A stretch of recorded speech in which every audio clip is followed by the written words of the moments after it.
Selamat siang pemirsa, sungguh soal nasib yang dialami Iskandar warga Kelurahan Pantai Amal, Kecamatan Tarakan Timur, Kota Tarakan.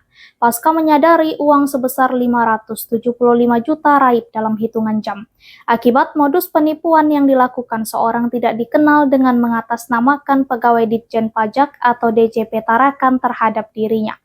Saat dikonfirmasi, korban penipuan Iskandar menerangkan, peristiwa ini bermula ketika dirinya dihubungi oleh seseorang yang mengaku sebagai petugas Direktorat Jenderal Pajak atau DJP Tarakan dengan menawarkan layanan upgrade NPWP kepada dirinya.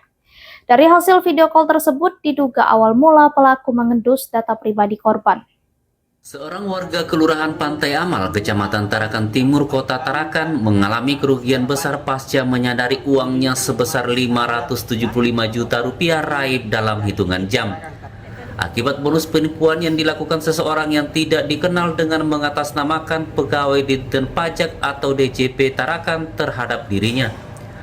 Saat dikonfirmasi, korban penipuan bernama Iskandar menerangkan, peristiwa ini bermula ketika Iskandar dihubungi oleh seseorang yang mengaku sebagai petugas Direktorat Jenderal Pajak DJP Tarakan. Orang tersebut menawarkan layanan upgrade NPWP kepada dirinya. Pada awalnya ia sempat tidak merespon, namun setelah beberapa kali pihaknya kembali dihubungi penipu tersebut dengan menginformasikan data korban. Karena informasi akurat yang diketahui pelaku membuat Iskandar percaya jika sang penipu tersebut merupakan petugas pajak KPP Tarakan. Naas setelah mengikuti instruksi pelaku, membuat rekening dari aplikasi M-Banking BNI Iskandar dibobol secara brutal. Ia terkejut saat sang penipu menghabisi saldonya dengan mentransfer uang secara brutal melebihi limit harian transaksi yang dimilikinya. Pembobolan rekening tersebut berlangsung sangat cepat yang dikirim ke berbagai rekening yang tidak dikenal. Setelah mengalami penipuan, ia langsung melaporkan kasus ini ke Polres Tarakan pada 16 April 2025 sebagai dugaan penipuan online. Setelah itu pihaknya juga melaporkan penipuan tersebut kepada pihak BNI dengan maksud tujuan rekening dapat dibekukan, namun demikian pihak BNI meminta waktu untuk melakukan investigasi. Tarakan itu semua awalnya dia menyampaikan data-data kami secara valid. Nah, ujung-ujungnya kan otomatis saya yakin bahwa orang ini dari DJP Tarakan karena mulai dari nomor NPWP, omset yang berputar dalam satu hari itu, satu tahun yang saya laporkan di DJP dia tahu semua. Bahkan usaha kami itu mulai dari pertambakan rumput laut, dia semua tahu omset yang berputar selama ini. Bahkan tahun lalu pun dia tahu, dia jelaskan secara detail. Jadi otomatis kami sebagai wajib pajak itu percaya dan yakin bahwa betul-betul ini orang dari DJP Tarakan. Nah, untuk menawarkan upgrade NPWP itu kami disarankan untuk dari 15 digit ke 16 digit karena sudah mengalami keterlambatan pembayaran yang jatuh temponya sebenarnya itu bulan Maret 2025. Nah, sekarang sudah bulan April. Jadi alasannya itu bahwa untuk Pak Iskandar ini sudah keterlambatan, harus di-upgrade dari 15 angka ke 16. Jadi untuk saat itu saya yakin bahwa betul-betul ini pegawai DJP Pajak karena semua yang disampaikan itu betul-betul nyata dan valid. Nah, selanjutnya itu kami disarankan untuk membayar materai elektrik sebesar 10.000. Nah, dengan keyakinan saya dari awal itu, toh saya pikir kalau cuma 10.000 biaya materai nggak ada masalah. Karena umum kita sebagai punya usaha kecil-kecil mentransfer ke mana-mana nggak ada masalah selama ini.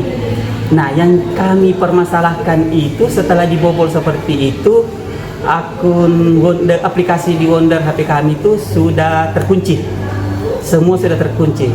Nah, setelah kejadian itu kami melaporkan ke BNI tempat membuka rekening itu di cabang unit di depan Beringin.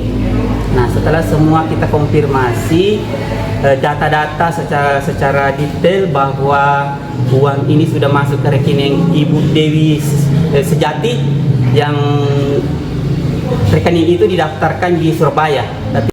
Sementara itu, pimpinan cabang BNI Tarakan Ruliansa menerangkan pihak bank sudah bertemu dengan korban dan menerima laporan resmi terkait kasus ini dan langsung ditindaklanjuti ke kantor pusat. BNI menegaskan bahwa sistem keamanan digital mereka berlapis dan tidak dapat diakses oleh pihak ketiga tanpa izin dari pemilik rekening. Namun mereka juga mengakuinya bahwa jika pemilik akun memberikan akses secara tidak sadar, maka celah bisa terjadi. Manajemen BNI Tarakan telah beberapa kali menemui langsung kepada beliau, kepada korban penipuan. Kami menyampaikan keprihatinan yang mendalam atas kejadian yang menimpa nasabah kami tersebut, dan kami memastikan laporan nasabah telah kami terima dan saat ini sedang ditindaklanjuti secara serius sesuai dengan prosedur yang berlaku. Lalu dari hasil pengecekan awal diketahui transaksi dilakukan oleh pihak ketiga yang diduga memanfaatkan modus social engineering dengan memanipulasi psikologis korban untuk membagikan informasi bersifat rahasia. Perlu kami tegaskan bahwa seluruh sistem keamanan aplikasi digital kami memiliki pengamanan berlapis dan tidak dapat diakses oleh pihak ketiga tanpa adanya pemberian akses langsung oleh pemilik rekening. Kami senantiasa menghimbau seluruh nasabah untuk tidak memberikan informasi pribadi, PIN, kode ATP, maupun data sensitif lainnya kepada pihak manapun, termasuk yang mengaku sebagai pihak bank atau instansi resmi lainnya. Kami akan terus berkoordinasi dengan pihak-pihak terkait, termasuk aparat penegak hukum, guna mendukung proses investigasi dan memberikan perlindungan terbaik kepada nasabah kami. Demikian, terima kasih. Terkait pernyataan Iskandar mengenai transaksi melebihi batas harian yang telah ditetapkan bank, Ruliansa mengatakan secara prosedur tidak mungkin batas transaksi dilanggar. Namun pihaknya masih menunggu hasil investigasi dari kantor pusat untuk mengetahui bagaimana hal ini bisa terjadi. BNI menyebutkan bahwa pengaduan Iskandar telah diteruskan ke pusat dan proses investigasi ditargetkan selesai dalam 20 hari kerja. Namun pihak cabang mengaku belum bisa memastikan kapan hasil akhirnya akan keluar. Dari Kota Tarakan, Suiman Namrullah, Kaltara TV.